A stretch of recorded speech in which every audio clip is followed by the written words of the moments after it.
السلام علیکم، welcome to another video. میں امید کرتا ہوں آپ سب خیر خیریت سے ہوں گے۔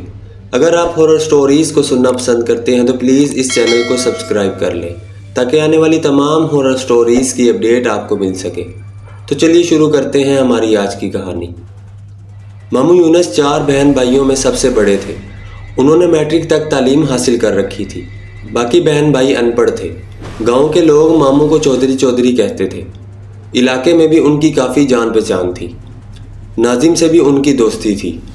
نانا کی 40 ایکڑ زمین تھی جو نانا کی وفات کے بعد انہوں نے پٹواری اور تحصیلدار سے ساز باز کر کے اپنے نام کروائی۔ جب دوسرے بہن بھائیوں کو پتہ چلا تو اپنے حصے کی زمین مانگنے لگے۔ ماموں نے زمین دینے سے صاف انکار کر دیا اور کہا والد صاحب نے مرنے سے پہلے ہی ساری زمین میرے نام کروا دی تھی۔ چاچو گاؤں کے چند بڑوں کو لے کر ان کے پاس گئے۔ انہوں نے ماموں کو بہت سمجھایا، یہ آپ کے سگے بہن بھائی ہیں، آپ کے والد کی زمین میں آپ کا سب کا برابر کا حصہ ہے، اپنے بہن بھائیوں کو ان کے حصے کی زمین دے دو، یہ بھی خوش ہو جائیں گے اور اللہ بھی راضی ہو جائے گا۔ مگر کوشش کے باوجود ماموں نہ مانے اور اپنی ضد پر قائم رہے۔ یہاں سے مایوس ہو کر انہوں نے عدالت کا دروازہ کھٹکھٹایا۔ اپنے اسرار و شوق کی بنا پر وہ عدالتی جنگ بھی جیت گئے۔ اب وہ 40 ایکڑ زمین کے تنہا مالک تھے۔ ماموں کا ایک ہی بیٹا تھا جو شہر میں تعلیم حاصل کر رہا تھا۔ ایک منشی رکھا ہوا تھا جو ہونے والی آمدنی کا حساب و کتاب کرتا تھا۔ زمینوں سے اچھی خاصی آمدنی ہو رہی تھی۔ 40 ایکڑ زمین میں 2 ایکڑ زمین غیر آباد تھی۔ یہاں ایک پرانی قبر تھی۔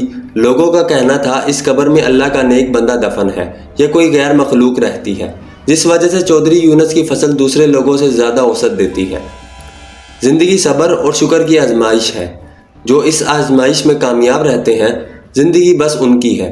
جو صبر اور شکر کی اہمیت کو نظر انداز کرتے ہیں وہ اس جہاں میں بھی اور آخرت میں بھی ناکام رہتے ہیں۔ لالچ عقل کو اپنا غلام بنا دیتی ہے۔ ماموں کو بھی زیادہ سے زیادہ کی لالچ رہتی تھی۔ اس نے کئی بار سوچا اس غیر آباد زمین کو بھی آباد کیا جائے تاکہ اسے کاشت کے قابل بنایا جا سکے۔ اس طرح آمدنی میں بھی اضافہ ہوگا۔ ایک دن اس نے اپنے منشی لیاقت کو اس ارادے سے آگاہ کیا۔ منشی نے کہا ٹھیک ہے چودھری صاحب، ہم صبح کام شروع کر دیں گے۔ 8-10 دن میں یہ زمین ہموار ہو جائے گی۔ دوسرے دن جب قبر والی زمین کو کھودنے کا کام شروع ہونے لگا تو گاؤں کے بزرگ ماموں کے پاس آئے۔ انہوں نے کہا اس زمین کو ہموار نہ کریں، یہاں کوئی اللہ کا نیک بندہ دفن ہے یا کوئی غیر مرئی مخلوق رہتی ہے، ان کو تنگ نہ کرو۔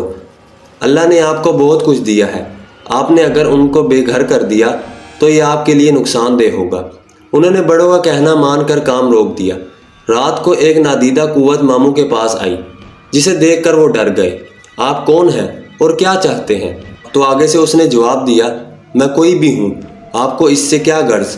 آپ کو یہ بتانے آیا ہوں کہ آپ کی غیر آباد اور بنجر زمین ہمارا مسکن ہے۔ آپ نے جو اسے ہموار کرنے کا منصوبہ بنایا ہے اسے اپنے ذہن سے نکال دیں۔ اگر آپ نے ایسا نہ کیا تو آپ کا بہت نقصان ہوگا، آپ کی زمینوں کی آمدنی بھی ختم ہو سکتی ہے۔ یہ کہہ کر وہ کمرے سے نکلا اور فضا میں تحلیل ہو کر ماموں کی نگاہوں سے اوجھل ہو گیا۔ صبح ماموں نے منشی کو اپنے پاس بلوایا، رات والا واقعہ سنایا اور قبر والی زمین کو ہموار کرنے سے منع کر دیا۔ وقت گزرتا رہا۔ ایک دن ماموں کو فالج کا اٹیک ہوا، وہ بستر پر پڑ گئے۔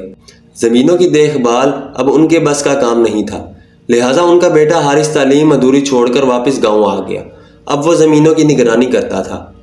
اپنے باپ کی طرح حارث نے بھی غیر آباد زمین کو ہموار کر کے اسے قابل کاشت بنانے کا ارادہ کر لیا۔ اس سلسلے میں جب اس نے منشی سے بات کی تو اس نے کہا پہلے بڑے چودھری سے بات کر لیں، انہوں نے زمین آباد کرنے سے منع کیا ہوا ہے۔ حارث نے اپنے والد صاحب سے بات کی تو ماموں نے بتایا یہاں غیر مرئی مخلوق رہتی ہے اور اپنے ساتھ پیش آنے والا واقعہ بھی بیان کیا۔ تو حارث نے آگے سے جواب دیا یہ جن بھوت والی باتیں سب جھوٹی ہوتی ہیں، ان کا حقیقت سے کوئی تعلق نہیں ہوتا۔ ہم نے اپنی زمین آباد کرنی ہے، کسی کی زمین پر قبضہ تھوڑی کرنا ہے جو ہمارا نقصان ہوگا۔ اگر یہاں ندیدہ قوتیں یا جن بھوت وغیرہ رہتے ہیں تو وہ کہیں دوسری جگہ جا کر آباد ہو جائیں گے۔ حارث کی باتیں سن کر ماموں پریشان ہو گئے۔ انہوں نے اپنے بیٹے کو بہت سمجھایا مگر وہ نہ سمجھا۔ منشی نے بھی اس کا حوصلہ بڑھایا۔ پھر جیسے ہی ٹریکٹروں نے کام شروع کیا، مغرب کی طرف سے کالی گھٹا اٹھی۔ دیکھتے ہی دیکھتے اس نے پورے گاؤں کو اپنی لپیٹ میں لے لیا۔ ہر طرف گرد و غبار اور اندھیرا چھانے لگا۔ اس طوفان سے پھر قبر والی جگہ پر زوردار دھماکہ ہوا۔ کام کرنے والے ٹریکٹر کلا بازے کھاتے خشک پتوں کی طرح دور جا گرے۔ یہی حال ڈرائیوروں اور کام کرنے والے مزدوروں کا تھا۔ ہم آج کسی کو نہیں چھوڑیں گے، ہم تمہارا نام و نشان مٹا دیں گے۔ تم نے ہمارا آرام و سکون برباد کیا ہے، ہمارے بچوں کو مارا ہے، ہم تمہاری نسل کو مار دیں گے۔ یہ آوازیں اس قدر خوفناک تھی کہ ہر ذی روح کو خوف آنے لگا۔ ایک نادیدہ قوت حارث کو اٹھا کر چھت تک لے گئی اور پھر ایک دم سے ہی چھوڑ دیا۔ وہ زور سے فرش پر کمر کے بل گرا۔ بھلا ہو اس مؤذن کا جس نے اللہ اکبر کہہ کر ظہر کی اذان شروع کی۔ اذان کی کلمات سنتے ہی ہر طرف سکون ہو گیا۔ گاؤں کے لوگ مسجد کی طرف دوڑے۔ مسجد کا صحن زیادہ وسیع نہیں تھا کہ گاؤں کے سارے لوگ اس میں سما جاتے۔ لوگ امام مسجد سے دعا کی اپیل کرنے لگے۔ امام مسجد نے دعا کرائی، اے مخلوق خدا، ان غریب لوگوں کا کوئی قصور نہیں، یہ چودھری کے ہاں مزدوری کر کے اپنا اور بچوں کا پیٹ پالتے ہیں۔ آج بھی یہ لوگ وہاں مزدوری کرنے گئے تھے۔ یہ لوگ آپ کی بستی سے بے خبر تھے، انجانے میں جو غلطی کر بیٹھے ہیں اس غلطی کی معافی چاہتے ہیں۔ ہو سکے تو چودھری صاحب کو بھی معاف کر دیں، یہ بہت شرمندہ ہے، آئندہ کبھی آپ کی بستی کی طرف نہیں جائیں گے۔ پھر اچانک سفید لباس پہنے ایک بزرگ سامنے آئے۔ اے آدم کی اولاد، ہم بھی آپ کی طرح خدائے بزرگ و برتر کی پیداوار ہیں۔ ہم اپنے آپ میں گم رہنے والی مخلوق ہیں۔ ہم بے وجہ کسی کو پریشان نہیں کرتے اور نہ ہی ہم نے کبھی آپ کا برا سوچا ہے۔ اگر ہم نے کسی کے ساتھ برا سلوک کیا تو وہ سامنے آئے، ہم سزا بھگتنے کو تیار ہیں۔ اپنے گریبانوں میں جھانکو، آپ کا دین اسلام تو امن و شانتی کا درس دیتا ہے۔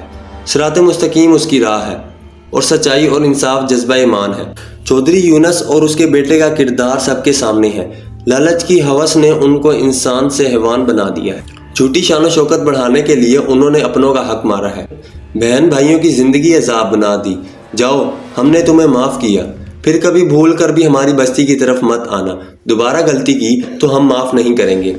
یاد رکھو، اس وقت ہم خوف خدا سے آپ لوگوں کو معاف کر رہے ہیں، مگر چودھری یونس اور اس کے بیٹے کو کبھی معاف نہیں کریں گے۔ ان کو ہم تڑپا تڑپا کر ماریں گے۔ ہم ان کو ضرور سبق سکھائیں گے۔ انہوں نے اپنوں کے ارمانوں کا خون کیا، ہماری بستی کو گرایا، یہ معافی کے حقدار نہیں ہے۔ ان کو معافی اسی صورت مل سکتی ہے اگر یہ اپنے بہن بھائیوں کو ان کے حصے کی زمین واپس کر دیں اور دوبارہ کبھی ہماری بستی کا رخ نہ کریں۔ سب لوگ گردنیں جھکائے ان بزرگ کی باتیں سن رہے تھے اور ان کی دہشت سے ہر کوئی کانپ رہا تھا۔ اب میں جا رہا ہوں، اگر چودھری صاحب نے ہماری بات نہ مانی تو ہم اس کو عبرت کا نشان بنا دیں گے۔ وہ بزرگ چند قدم پیچھے ہوا اور پھر غائب ہو گیا۔ امام مسجد نے لوگوں کو مخاطب کیا، ہم سے غلطی ہو گئی ہے، اس غلطی کے ازالے کے لیے ہمیں دوبارہ اسی مخلوق کی منت و سماجت اور قبر والی جگہ پر خیرات کرنا ہوگی۔ ہمیں ہر حال میں اس مخلوق کو راضی کرنا ہوگا۔ اگر ہم نے ایسا نہ کیا تو پورا گاؤں راکھ کا ڈھیر بن جائے گا۔ اسی وقت گاؤں کے ہر بندے نے اپنی حیثیت کے مطابق امام مسجد کو پیسے جمع کرائے اور شام کو قبر والی جگہ پر خیرات کی گئی۔ ماموں یونس نے اپنے بہن بھائیوں کو وہاں بلوا کر ان کے حصے کی زمین دے دی۔ گاؤں کی رونق پھر سے بحال ہونے لگی، لیکن ماموں کی حالت پہلے سے زیادہ خراب ہو چکی تھی۔ ایسا محسوس ہو رہا تھا کہ ماموں کا آخری وقت قریب آ چکا ہے۔ گاؤں کے عیادت کے لیے لوگ آتے تو وہ مشورہ دیتے، چودھری صاحب، اپنے بہن بھائیوں کو راضی کر لو، ان سے معافی مانگ لو۔ بڑوں کی بات مان کر ماموں نے بھی بہن بھائیوں کو اپنے پاس بلوایا، اپنے کیے کی معافی مانگی۔ سب بہن بھائیوں نے اسے معاف کر دیا۔ ایک بار پھر جنات کی بستی میں خیرات بانٹی گئی۔ لوگ خیرات کے چاول کھا رہے تھے کہ ایک دم ایک لمحے کے لیے سب کچھ روشن ہو گیا۔ امام مسجد نے کہا، جنوں نے دل سے چودھری صاحب کو معاف کر دیا ہے۔ دوسرے دن حارث نے اپنے والد کو شہر کے ایک ہسپتال میں داخل کروا دیا۔ اب وہ آہستہ آہستہ تندرست ہونے لگے۔ ایک ماہ ہسپتال میں رہنے کے بعد وہ گھر آ گئے۔ ماموں اب مکمل طور پر صحت یاب ہو چکے تھے۔ میں امید کرتا ہوں آپ کو آج کی کہانی پسند آئی ہوگی۔ اگر پسند آئی ہے تو پلیز اس ویڈیو کو لائک کر کے چینل کو سبسکرائب کر لیں۔ میں ملتا ہوں آپ کو اگلی کہانی کے ساتھ۔ اپنا خیال رکھیے گا، تب تک کے لیے اللہ حافظ۔